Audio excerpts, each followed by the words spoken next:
A very good morning to you once again. It's now time to bring you our news review with Dr. Asa Asante with the University of Ghana. Hello, Doc. Good morning to you. How have the holidays been? Good morning. I'm fine, except that being in the room doing academic work. Yes, but so far so good. Yeah. Well rested? Oh, very well. Great. Doc, let's start off this way. Today we don't have the papers. It's been the case since the beginning of the week. The papers are on a bit of a break. So what we do is that we get onto myjoyonline.com, pick up the topical stories from there, and focus on that. I'll start off with that one that happened on your campus yesterday. The University of Ghana Management and Security preventing students of the Mensa Saba and Commonwealth Halls from holding a news conference on campus. You are there, and you've seen this over the years. The school's management is asking male residents of these two halls to vacate. I'm told initially it was an in, out, in system. But speaking to some of the students, they say some of them come in from level 100, stay through till they complete their course in school. There have been issues of violence, and the school management is hoping to address that, and so is asking all these existing students to leave and allow freshers to come into the halls of residence. It's problematic for the students. They say, for example, that according to the school's management itself, investigations have not been concluded, and so on what basis is it asking these students to leave the place, and why are persons who were not involved in the recent clashes that led to the destruction of property being punished for the actions of what they refer to as a few? Your quick thoughts on these? When you look at the university management, they have been very tough since day one, ever since we were students and all that. And their decisions are mostly informed by committee work and all that. So it's not an ordinary decision. I want the public to know that. For the university, for them to take a decision, it takes a very serious action. They get all, a committee together and they do a lot of stuff. Let me put it that way. So it's not an ordinary decision, but all the time, what I have seen is that students will not go by the rules of the game, and when they are caught, they want to seek, hide behind a lot of things, and then disturb the whole process. But you see, the university will not budge, as I have known them over the years. It's not only with the students and all that, lecturers and everybody. Once you cross the line, I can assure you, the university are very, very tough on their decisions. So I think that it is in the interest of the students themselves to listen to the authorities, because authorities are not going to change in their decision. That's one thing about Eugene, I'm telling you. So they have to stay focused and then respect the rules of the game, the decision of the university. That will really help them. But what they want to do, I can tell them that it will amount to nothing. What would you say about the timing of this directive? Oh, then you don't need any specific time to, enforce your rules and all that. But Doc, they say, for example, that they don't have enough time to find new places to reside in. They say the economy is hard. This will be stressful on their parents who haven't planned for something like this.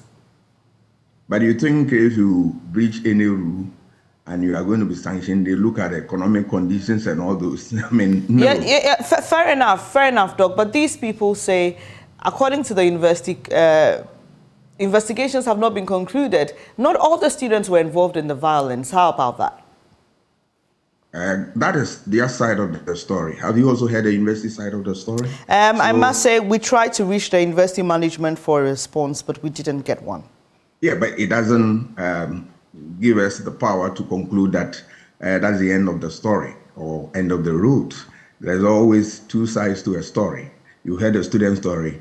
I will urge journalists to go and get the university side of the story so that you can make a balance, argument. But what I'm saying is that for the university, I can, not because I'm an officer of the university, their decisions that they take, they reflect on it critically, a lot. So I believe that the students, it's in their interest, I would say again, to respect the rules. And out of that, I think, you know, maybe they will find a way out. But if they want to go ballistic or they want to rise up to against the authorities, I'm not sure it's going to yield anything, because for the university, once they take a decision, they are not going to renege on that. Yeah. Thanks for appealing to us, but I would also like to appeal to the university management to be forthcoming with information when journalists reach out to the institution for its side of the story as well. So what advice would you give to the students? I'm sure some of them may be under your supervision. And what would you like to say to them even at this time with regards to this? I want to tell all students that university rules are clear, and that's why they are spelled out in the handbook given to each student. So whenever there is a problem, you have to know where to begin and exhaust all the processes and all that, and then be careful that you don't cross the line. It's not only the students, but lecturers themselves. I'm telling you, you are careful, because once you cross the line, it's over. So I want them to be very careful, read the handbook all the time, and acquaint themselves with the rules governing their study there, their stay there. And that will help them, all right? Yes. Right. Doc, another issue I'd like us to look at is in the education sector. Yesterday on the AM show, we had some guests assess the performance of some ministers, key amongst them was the education minister. Government has reintroduced the quota system for colleges of education for the 2022-2023 academic year. Now, according to the list released by the Ghana Tertiary Education Commission, that's the GTEC, a total of 12,000 prospective teacher trainees are expected to be admitted into the 46 colleges of education for the academic year. In a letter to the National Conference of Principals of Education, the Ghana Tertiary Education Commission outlined the list of colleges with their respective admission quota for the academic year under review. Now, during the John Mahama administration, just a bit of background so that we understand what's happening. The payment of allowances was scrapped, and there was the introduction of student loans. In December, then Deputy Education Minister Samuel Okudzeto-Ablakwa said the abolition of the teacher training allowance increased enrollment. Now, we know that there was the reintroduction of the teacher trainee allowance by this government when it assumed office, and then the quota system was taken off. Now it's been reintroduced. For many people, there appears to be a lot of inconsistencies in the education sector. We try our hands at one thing and then we go the next, and so there are those who have recommended strong policies that allow us to do things for longer periods of time. Your quick initial thoughts on this, Doc? What I've observed over the years is that the issue of policy is gradually becoming a problem for governments, and for this matter, this government. You need to have a very constant policy that you review from time to time, so that whatever there is in terms of problems, you'll be able to identify them and address them head on. But that type of knee-jerk policies, just to, achieve some political ends, doesn't help anybody. Policies are meant to deal with problems of tomorrow. So before you trigger any action, before you embark on any policy or you introduce any policy, you need a careful reflection.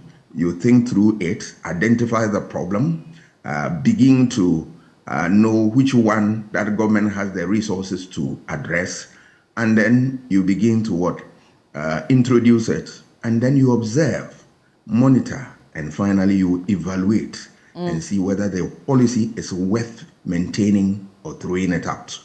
All right. Once you don't do any of these things I've said, you are likely to be confronted with a problem that will undermine the quality of education, a problem that would affect even the sustenance of the problem, the policy. So I will urge government that yes, policies are good, but they should be the one that will stand the test of time, because every policy has futuristic purpose. All right, is it a policy that will help the dealing with future problems? Because policies are nothing but problems of the future that we are dealing with them today. So it shouldn't be a policy that introduces another problem in the future. Then that becomes, problematic. So I want government to reflect on these things and all that. And my advice to politicians is that you don't come out with a policy just to win votes and all that, but that a policy that will address our problems head on.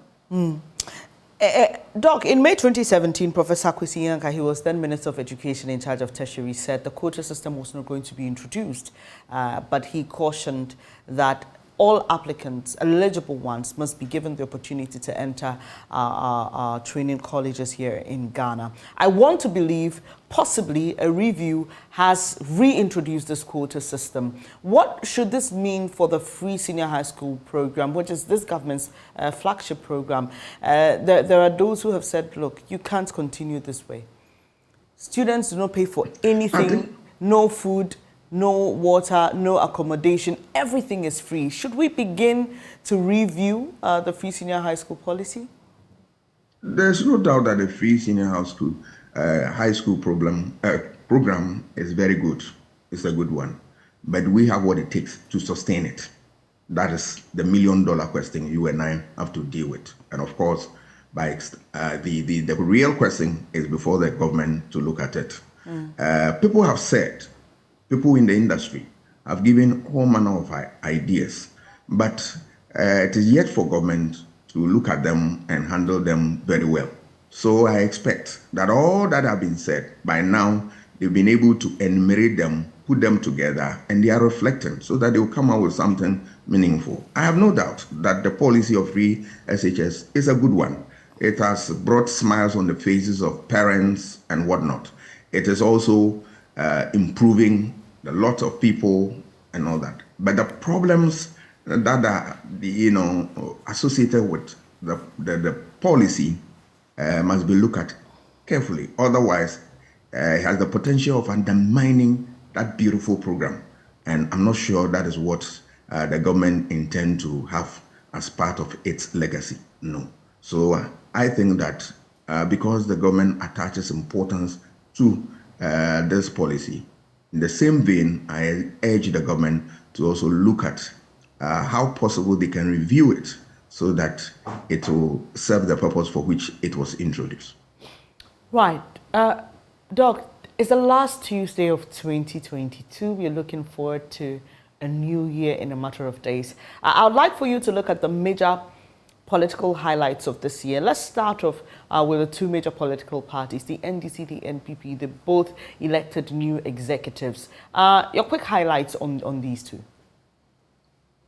If you look at the political parties always trying to elect their executives and all that, yes, nothing wrong. But I always want the political actors to know that it is not just electing people, but people who will be able to do the work for us, people who will be able to deal with our problems.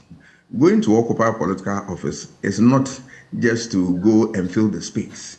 It is to make sure that you have already identified our problem. If not, you are very close to identifying our problem, and then you have what it takes to address the problem, than pushing the problem to society and whatnot. That is one thing that I expect political actors to have in mind. And two, that we should move away from self-glorification, that this party has done A, B, C, D, this leadership was able to bring this. There's nothing wrong trumpeting what you have achieved, but that must be put at the background. What we want is that every day we are confronted with new problems.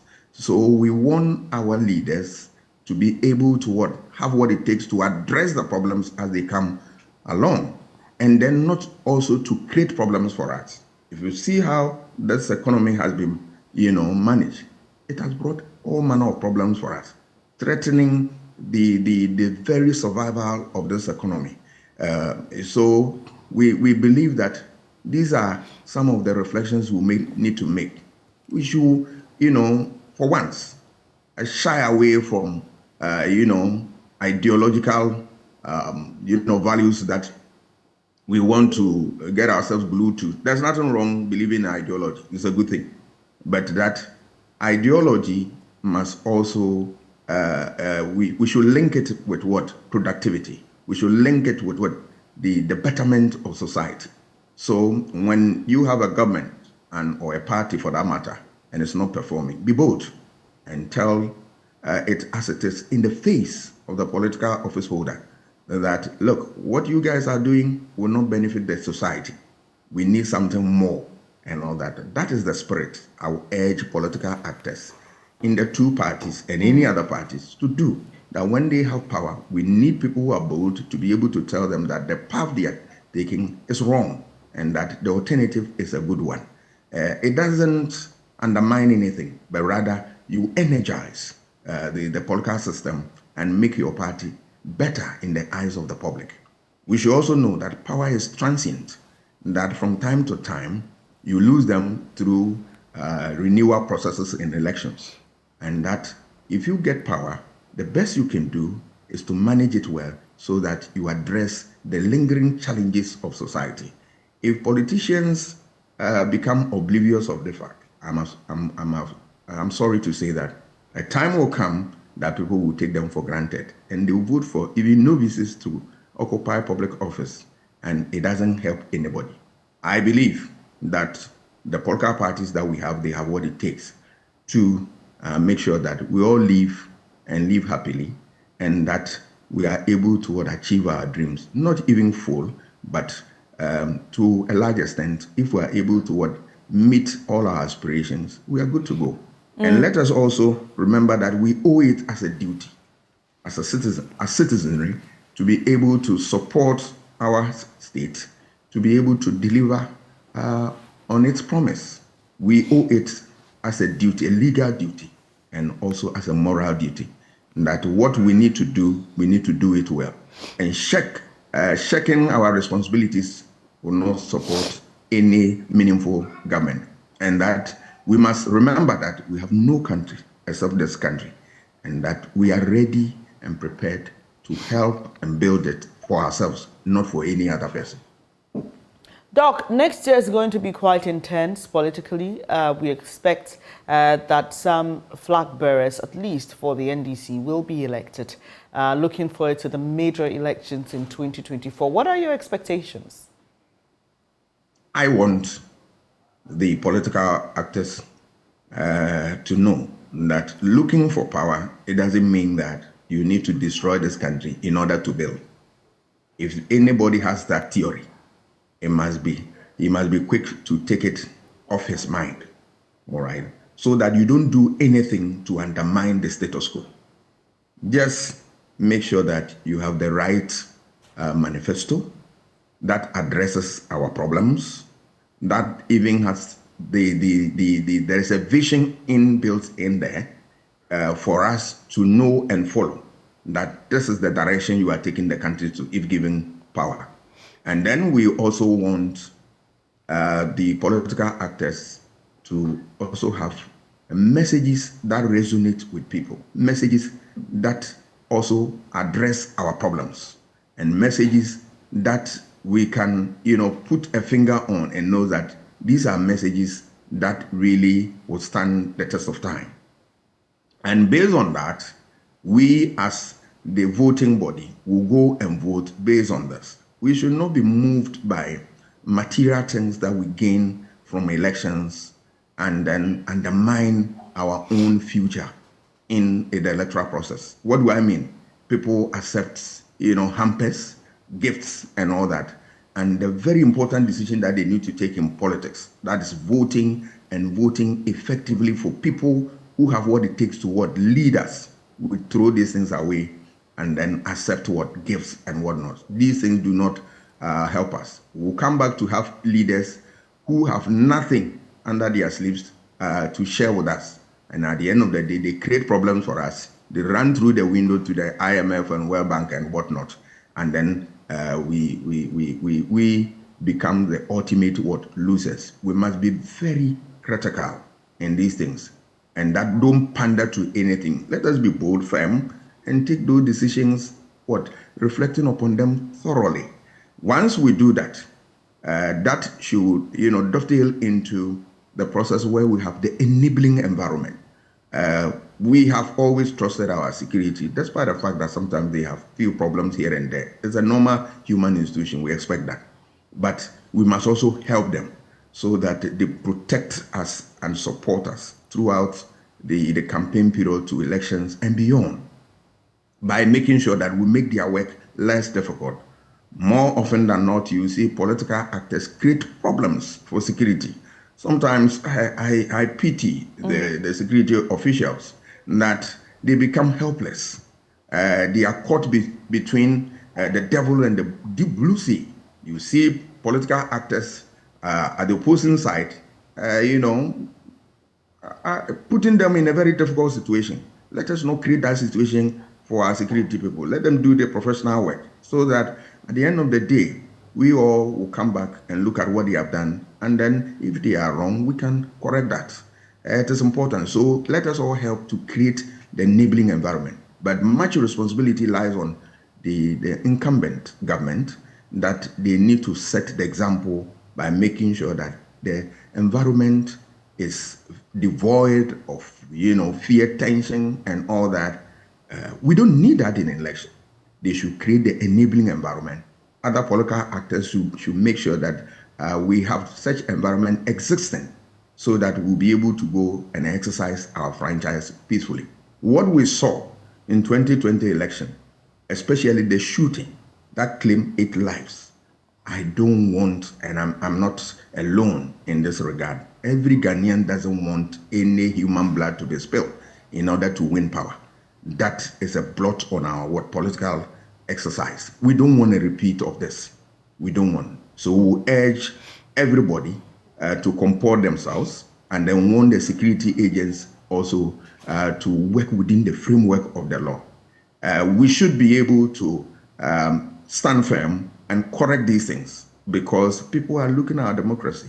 They are measuring it and all that. Anything that will bring a dent to our democratic process, the Constitution arms us with the power to resist that and make sure that through the legal means we right those wrongs and protect this democracy, which in my view has served us very well, despite the fact that we have some lingering challenges. But for me, that would take us to the promised land. And above all, I want us to know that after elections, life continues. People after election urging their supporters to those who have lost election to hit the streets and all that, to create problems for our society. We should shy away from that. These things are not the qualities of democratic persons. No.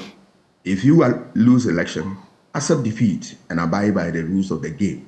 If you think you cannot accept defeat, the courts are there and they will be able to manage that conflict for us peacefully.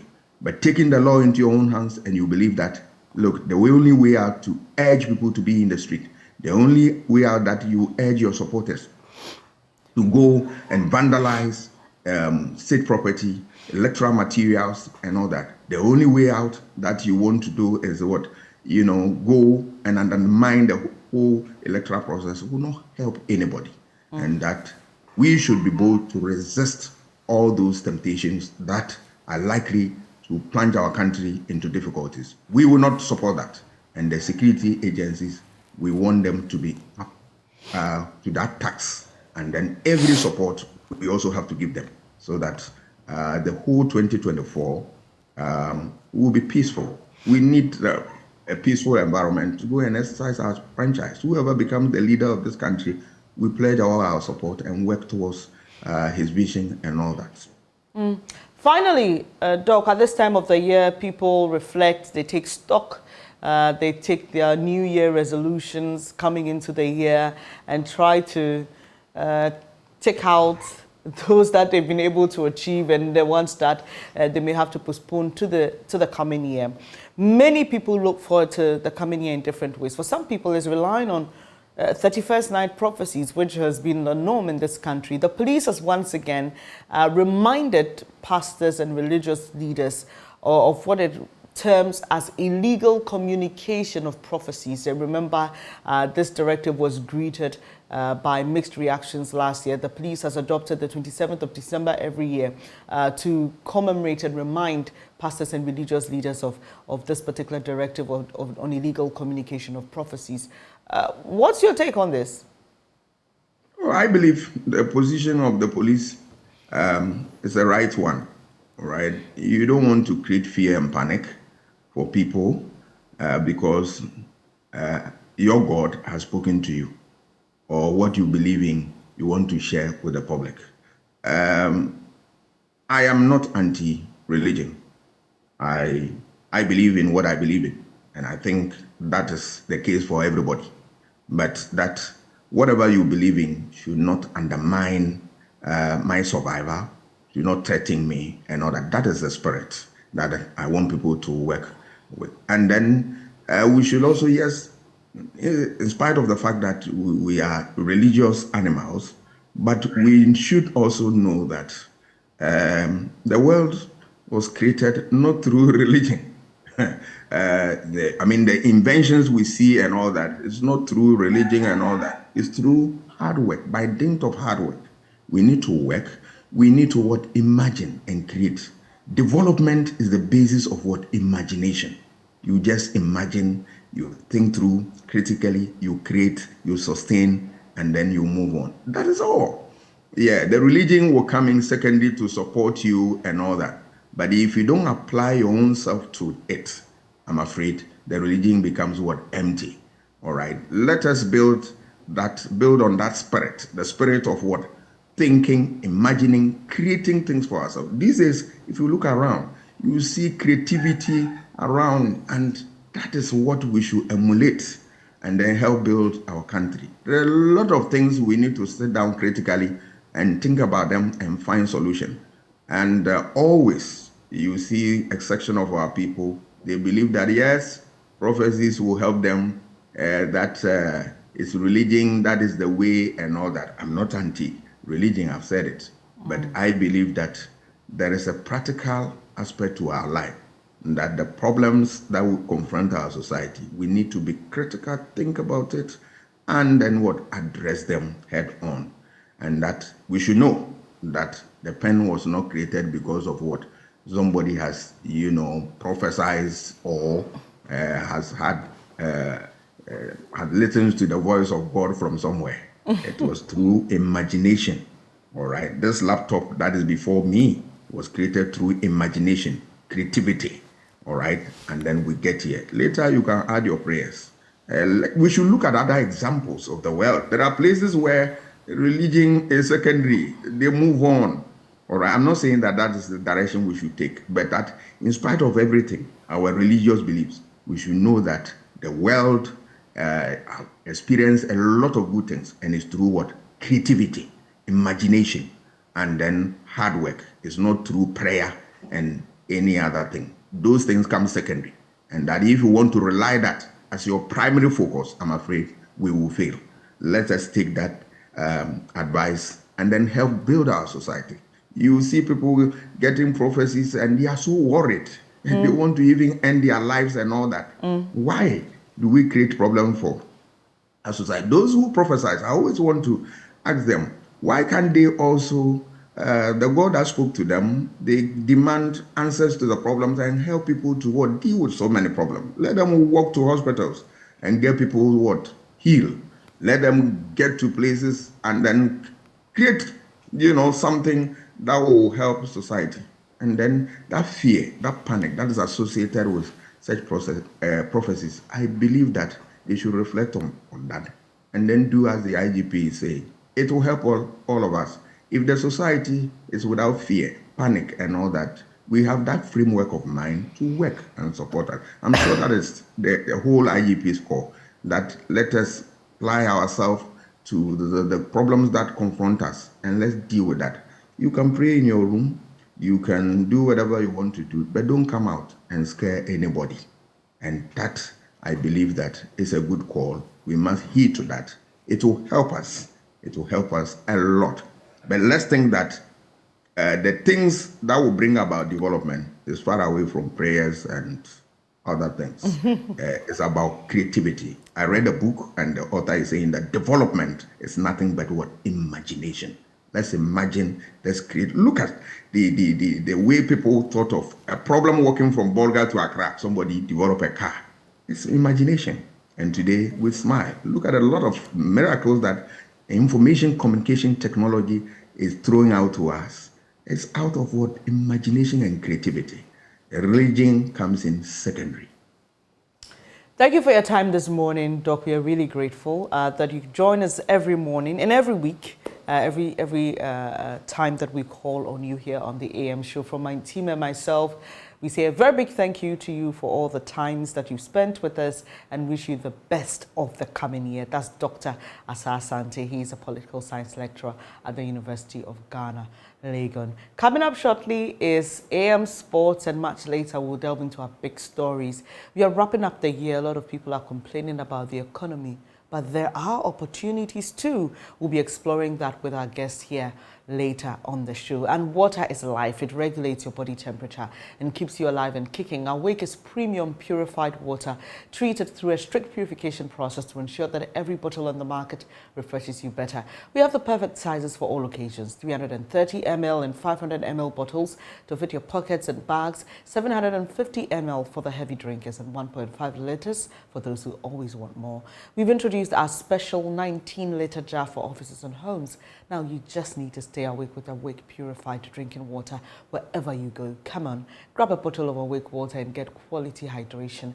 Awake purified drinking water, one for life. Remember, for every bottle you purchase, an amount is donated to the National Cardiothoracic Center. It's produced by Casa Preco. For bulk purchase, please call 026-235-1251. This advert is FDA approved. AM Sports is up shortly.